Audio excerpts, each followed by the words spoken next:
জমি কেলেঙ্কারির মামলায় ঝাড়খণ্ডের প্রাক্তন মুখ্যমন্ত্রী হেমন্ত সোরেনকে জামিন দিল ঝাড়খণ্ড হাইকোর্ট। হেমন্ত সোরেনকে 31 জানুয়ারি এনফোর্সমেন্ট ডিরেক্টরেট গ্রেপ্তার করেছিল।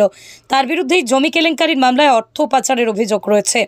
8.36 একর জমি অবৈধভাবে দখল করার এই কেলেঙ্কারির মাধ্যমে আর্থিক নয়ছয়ের অভিযোগ রয়েছে হেমন্ত সোরেনের বিরুদ্ধে।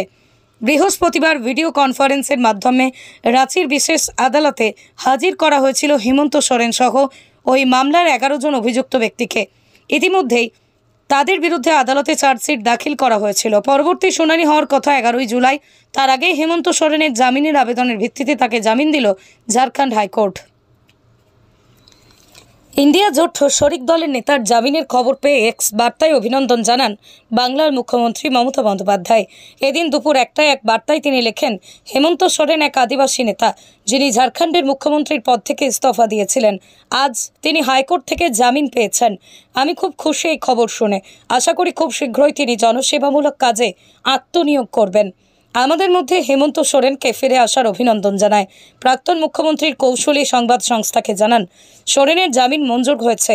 প্রাথমিকভাবেই আদালত তাঁর বিরুদ্ধে অপরাধের কোনো প্রমাণ পায়নি। জামিন থাকাকালীন তিনি আদালতের শর্তে রাজি আছেন।